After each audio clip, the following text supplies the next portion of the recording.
Hey everyone, welcome back to Gastromania. Today, we'll be sharing a recipe on prawn paste chicken wings or Har Cheong Gai. This is a very popular dish that is commonly found in Singapore, especially the zi char stalls. One dish that I'll always order when I see it. Let's get right into this recipe. First, we have the chicken wings. I'm using about 1 kg for this recipe, so please adjust accordingly if you're using less or more chicken wings. Pat them dry using paper towels after washing them clean. Make sure to get rid of all excess water. Then, we start to season the chicken wings. First, the most important is the shrimp paste. There are two types of shrimp paste available.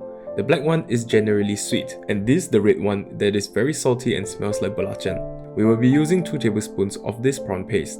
Other seasonings will include 1 tablespoon of oyster sauce, 2 tablespoons of Shaoxing Wine to help get rid of the gamey taste,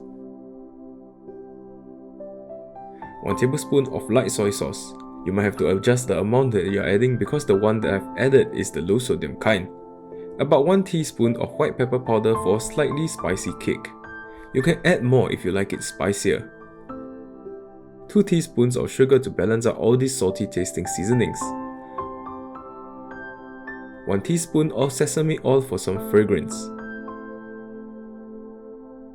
Mix all the seasonings well. Make sure that every piece of chicken is covered with it.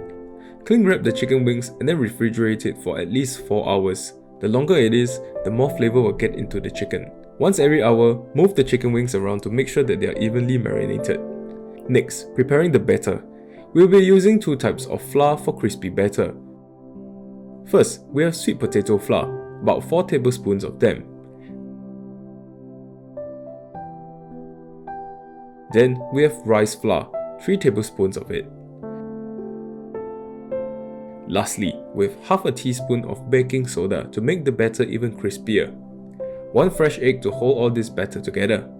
Beat it evenly but without bubbles before adding it into the mixing bowl. Then, add about 2 tablespoons of water into the mixture first. The amount of water absorbed by each brand of flour used will vary. I advise that we add about 2 to 3 tablespoons first. Then we adjust it after mixing and make sure that the desired consistency is reached.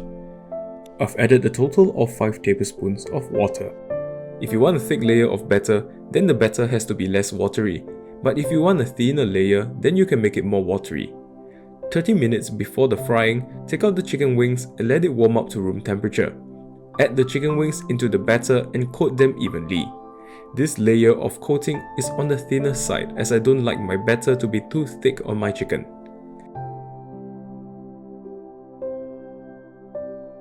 And with that, let's head to the stove. Heat up some oil, and when it's hot enough, there will be bubbles when you immerse a wooden chopstick. This means that it's hot enough to fry the chicken wings. Add the pieces individually to prevent them from sticking together because of the batter. For 1 kg of chicken wings, you should fry it in about 2 to 3 batches to prevent overcrowding, which will make your Har Cheong Gai cook unevenly. Once they reach golden brown, remove them and drain off the excess oil using a strainer. Set them on some paper towels. After the whole frying process, you can also remove the batter bits that can be sprinkled on the top. This gives the iconic Har Cheong Gai look that you see at the stalls outside. And now our dish is completed. Wow, this smells so heavenly. The umami salty taste is so hunger-inducing. Sprinkle some of the batter bits to complete the iconic look.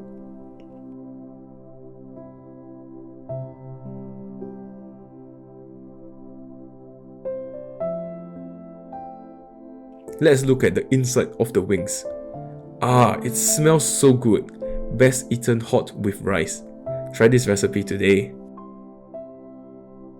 And we've come to the end of this Har Cheong Gai recipe. If you enjoyed it, do support us by giving us a thumbs up. Subscribe to our channel for more weekly recipes. And I'll catch you on my next video.